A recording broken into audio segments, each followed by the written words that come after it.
नमस्कार लोरास किचन को बहुत बहुत स्वागत। आज आम मार्गशीर प्रथम गुरुवार बनैबा काकरा पिठा। आउ गोटे नड़ियार कोरा ता सांगे गुड़ 4-5 चामच चीनी 2-2.5 चामच देइछि। से फ्लेवर पाइंका तेजपत्र गोलमरीच और गुजरात गुंड को आड करी सबको लो टू मीडियम फ्लेम रे भल भाव में फ्राए करनेली। एबे तो पूरा आमर रेडी हो गलानी। एबे आको आमे साइड करनबा। कड़ी गरम करबा सेथिरे मु देई दोछि 2 ग्लास रो पानी। मु ए सेम मेजरिंग ग्लास रे नहीं जाइछि। गोटे ग्लास रो सुजी ताको देखिकी मु एथिरे देइछि 2 ग्लास रो पानी। एबे सेथिरे आमे तेजपत्र दे देबा और 1/2 चामच रो गुआ घियो दे देबा। स्वाद अनुसार एबे लूण को आमे सेथिरे देबा। गुआ घियो देले भल बास्ना सांगे कड़े रे लागबनी आमर से जंतनीटा। एबे आमे सेथिरे चीनी को देबा। चीनी मु एथिरे 6-7 चामच देइछि। आपन टिके कम मध्य करि परिबे किंतु जंतनी टिके चीनी रहले पिठार स्वाद आउ टिके बढ़ी जिवो। भल भाबरे आमे ताको टिके मिक्स करनबा। हाई फ्लेम रे ताको फुटिया पई छाडी देबा। गोलमरीच और गुजराती टिके छेचिकी दे देबा आउ टिके सुंदर फ्लेवर पाइंका। एबे आपन देखंतु साइड रे मध्य जो घियो टिके लग जाछि मु ताको बाहर कर नै छी। गोटे ग्लास रो सुजी को गैस रो फ्लेम को लो करके कंटिन्यूअसली आमे देबा और सेपटरे चलेबा। जितेबाला पानीटा पूरा हाई फ्लेम रे फुटिबो तापर आपण सुजी को ऐड करेंगे और सुजी को ऐड कला बेले गैस रो फ्लेम को लो कर देबे। तो एबे आपण कंटिन्यूअसली ताको जंती चलेबे। जेतेबाला सुजी पूरा एमते गोटे जगह रे बांधी हेकि रहि जिवो आ कड़ेरो मध्ये भल भाव रे छाड़ी आसुथबो। तापर जानिबे जे हमर जंतुणी रेडी हे गलानी। एबे जंतुणी हे गलानी। एबे गैस रो फ्लेम को ऑफ करके ताको मु 5 मिनिट पर्यंत कवर कर रखि देली ताके आउ टिके सिझी जिवो। गोटे एमते प्लेट को आमे बाहर करनबा आउ आमे टिके सेथिरे तेल हाथ होइके आमे ए तेजपत्र को बाहर कर देबा। तेल हाथ होइके आमे कोन करबा ना ताको भल भाव रे चकटी नबा। जेमते आमे गोटे डो प्रस्तुत करंती रोटी पाइंगा सेमते गोटे स्मूथ डो टी प्रस्तुत करबा। तो सेति पई आमे कोन करबा ना टिके सुविधा हवा पई ए जंतुणी को आमे आधा आधा करनबा। आधा आधा कले आमको टिके सुविधा हवो आको भलरे चकटी देबा पई। मझरे मझरे आपण अल्प अल्प तेल हाथ मध्ये हेइके आको चकटी देबे। चाहिले आपण पानी हाथ मध्ये हेइ परिबे किंतु पानी जदि ना हेइ जिवे काकरा पिठाटा टिके अधिक तेल टाणी नेवार चांस थाए। सेति पई अल्प तेल हाथ हेइके आपण आको पूरा भल भाव रे चकटिबे। एबे देखंतु केते सुंदर भाव रे हमर स्मूथ डो प्रस्तुत हो जाइछि।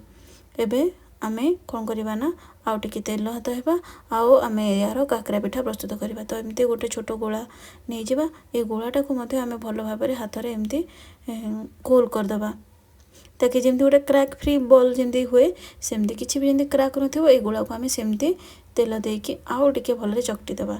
ए भी देखंतु दुई आंगुठी को मझिरो एमती फ्रेश करिकि ताको एमती काकरा पिठार आमे शेप देबा। पूरा कांची टाइप रे बनै देबा।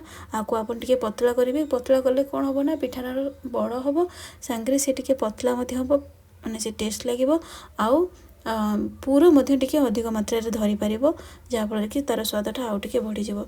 एबे आमे पूर्वरु प्रस्तुत करिकि रखिथिबा पूरो को आमे सेथिरे ऐड कर देबा। भल भाव रे आमे 2 चामच पाखापाखि सेथिरे 2-2.5 चामच पूरो को देबा। तापर ताको एमती ऊपर एमती फोल्ड करबा। देखंतु मु जेमती करूची आ टिके तेल हाथ हेइके सेमिति ही आपण आको बनेबे। जेतरे पूरा टिके ऊपर को उठी आसी ताको एंते आंगुठी रे फ्रेश कर देले से टिके तळ को पळेबो। तापर एमती ही आपण याको कवर कर नेबे। तो एबे तो हमर एमती गोटे काकरा पिठा हेइ जिवो। ऊपर जेतिकी बळुची ताको आपण बाहर कर नेबे। तापर ताको एंते काकरा पिठार शेप दे देबा। ना काकरा पिठा सुजी काकरा नॉर्मली एमती पतला पतला एपरि भाव रे हेइ थाए। तो एबेटा तो आमर रेडी हो गला। एपरि भाव रे हमें सब काकरा पिठा को बनेबा। आउ हां जेतेबेले आपण गोटे जंतुणी माने गोटे पिठा बनाउछन्ते अन्य जो सब एक्स्ट्रा जंतुणी को कवर कर नेबे ताकि से ठंडा हवनी। जदि एटा ठंडा हे जिवो ताले से टिके करिवारा टिके असुविधा हबो। आउ जेतेबेले आपण ताको जंतिले माने जेतेबेले आपण ताको भल भाव रे डोटा प्रस्तुत करले से समय रे मध्य आपण कोन करिवे ना से टिके ठंडा माने टिके गरम थिबो। पूरा ठंडा करिवेनी तापर जाई कि आपण ताको एटा बनै परिवे। एबे आपण देखुथबे मो सेही परि भाव रे एटा को भी बनै देली आउ काकरा पिठार शेप दे देली। आ पूर्वरु मु तेल को गरम हा पई छाडी देछि। एबे आपण देखुथबे सब काकरा पिठा एठी हमर रेडी हे गला। एबे आमे याको छाणीबा प्रोसेस को जिबा। छाणीबा पई मु तेल को गरम कर देछि। तेल हाई फ्लेम रे को गरम कर देछि। तेल मध्ये पूरा भल रे गरम अछि। काकरा पिठाटा को आमे देई देबा। तेलटाକୁ पूरा बेसी हाई करेंगे कि तेल पूरा प्रॉपर्ली गरम होता दरकार। आ पिठा को पकई सारा पर गैस फ्लेम को आप लो टू मीडियम करदे। मीडियम जहाँफल कि काकरा पिठाटा बहुत भल भाव भितर मध्य सीझ। एवं आप देखिपे तेल दे सारापर पिठाटा ऊपर को जो भल भाषब उठी आसब ऑटोमेटिक तापर आपन ताको नेउटे देबे। आ उभय पटर कलर जितेबाला भल भाव चेंज हो गोल्डन ब्राउन कलर हो सेतबेले एटा आमर प्रस्तुत हो गला बोली जानिबे। आ एपरि भाव आमे अन्य पिठा सबको मध्य छाणिबा। तो एमती ही आप काकरा पिठा बनातु। जदि आपण मानकु मोर ए वीडियोटी भल लागिथिबो ताले लाइक कमेंट और मो चैनल को प्लीज सब्सक्राइब करनेबे। आउ आपण मानक सांग को मध्य जदि भी के फैमिली अच्छी जे कि काकरा पिठा बनिया को चाहते तांको संगे मध्य या सेयार करें।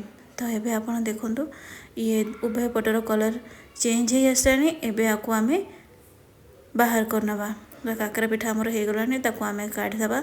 आप देखिपार केते सुंदर भाव में काकरा पिठा पूरा आमर फुलिकी होती। एमती ही अन्य सब पिठा को आम छाणिबा। गैस फ्लेम को मन रखि थे। गैस फ्लेम जितेबाला पिठा पकई सारे सांगे सांगे आप लो टू मीडियम करदे। ताहले जाके पिठाटी भल हम ना तो पिठाटी तलू पोड़ीज आ भितर आपंकर कंचा रही जाए। ये पिठाटी एवं आमर हो गलानी। एवं आपको आम साइड करनवा। आज पे ये सांग मैंने रही। नमस्कार। जय श्री जगन्नाथ।